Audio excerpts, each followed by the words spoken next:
So when you're creating a wet room, there's many different types of tray which sits under the floor. So your ply will butt up to the edge of this. There's many out there that are polystyrene that I don't like. If they're going on a screed, that's fine, but you're going on timber floor, you get movement. The reason I like this one is because, as you can see, you have a disc, and this goes in, this is your waste. So sod's law, if you go with a fixed waste, you're going to be right on top of a joist. And then you've got to start recutting your whole floor, which is just a load of extra work. With this, if your joist is here, you just literally move it round and your waste goes there. So I much prefer this. It's solid. You can screw it down. It's got pre-drilled holes that are countersunk.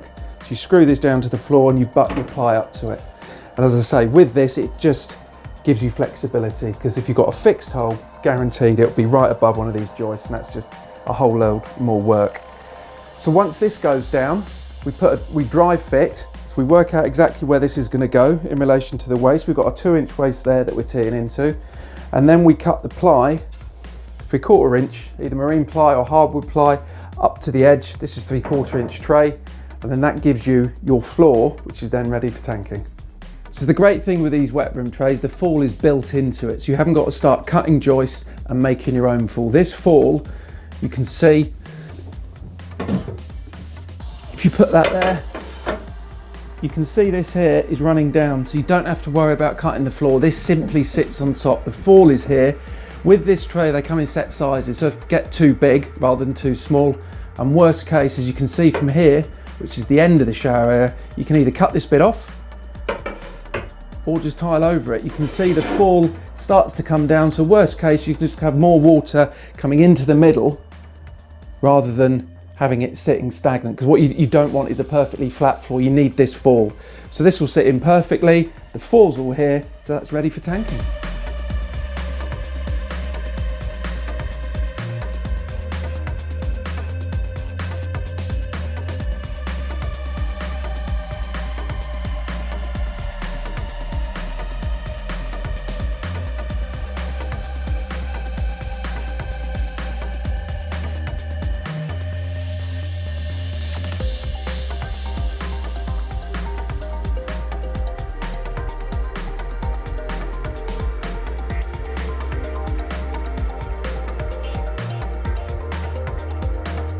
So we fix this in, this is all perfectly level. This has been siliconed in and fixed and sealed. And then the waste has also gone in, coming out there to connect up later on. So this is all now square. The next stage, we've got to go around, scrim these gaps with this tape. And then we use part of this waterproofing system. This is by a brand called Ardex, which I like a lot of their gear, adhesive, grout, etc. But this is the waterproofing system. There's loads of other brands that you can use. The first thing you do with this is knock up the powder, and then that forms a solid finish in any small gaps. So what you do is you use your scrim on these gaps. So you basically, just like you're doing it with your plasterboard. In order not to end up with a curve, just make sure you push it.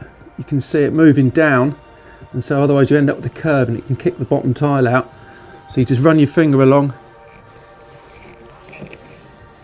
and then push it in. So you can see you've got that tape there to help with any movement. And what I recommend, you run it along the bottom and then also up the side here. So this is the powder you knock up with water. This basically fills your gaps that we've just scrimmed. Just a warning, you don't have a lot of playtime. This was knocked up less than 10 minutes ago. And you can see it's already going. This is pretty much perfect now. You don't want it too loose or it's just going to run around. You don't want it too thick because you're not going to have any playtime with it. And you literally just push it in.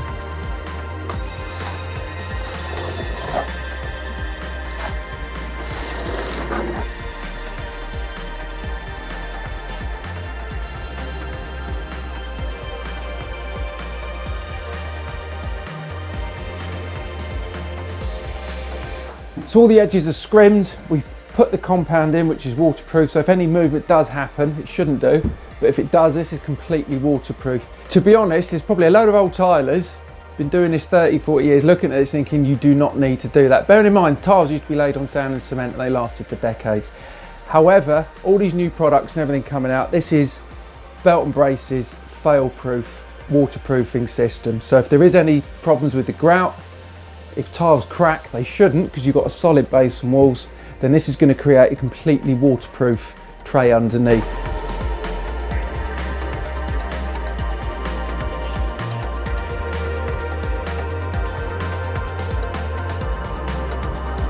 So this is again a waterproofing system. You can use it on floors and walls.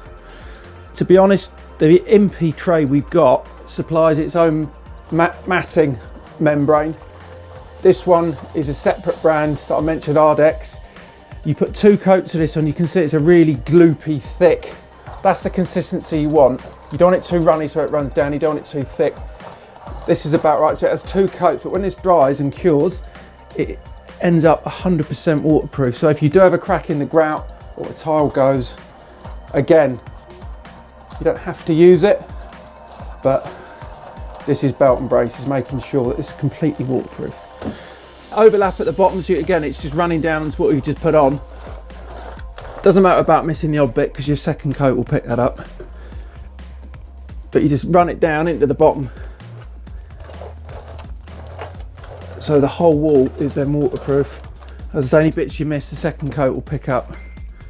So once you've painted, you can see this going off. When it's dry, it's a different colour. So this is still a bit tacky. This is bone dry. Once it has cured, which usually takes about an hour, depending on humidity, you can literally then just trowel your adhesive straight on, tile grout, clean it and seal. So the first piece of tanking we put on is the side strips that has 4 inches on the floor and then 4 inches up the wall. So the best thing to do is to do piece by piece. If you take all the back off and it sticks together, you won't separate it. It's got to go in the skip. So the best thing is do your floor first, peel it off as you go, and then that bit is still over. You can peel your back off and then stick it up the wall. You do the same on the other wall, and then once you've done that, you do your corner piece. And again, you peel that all off, push the corner in, run it up, and then that there will create a completely waterproof area. The final piece we do is the floor. This is the actual roll of membrane. And again, if you start it at the top to meet the wall and take it off piece by piece and roll it out gradually, pushing out any air gaps until you get to the end.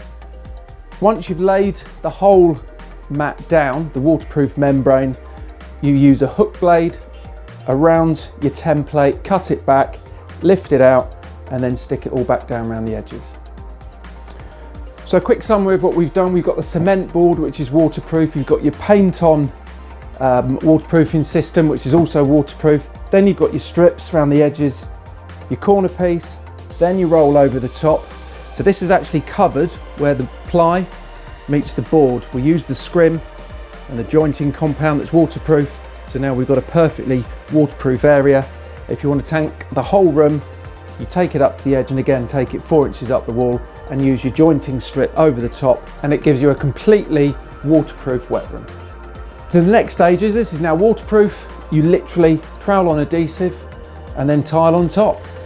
We recommend with this either big tiles that you can put neat cuts in, which gives you your fall, or smaller mosaics, which will take the shape of the fall. You don't have to worry about fall because it's already in the tray. You've got your natural fall towards the drain, and then once the tiles are down, you grout, seal and clean.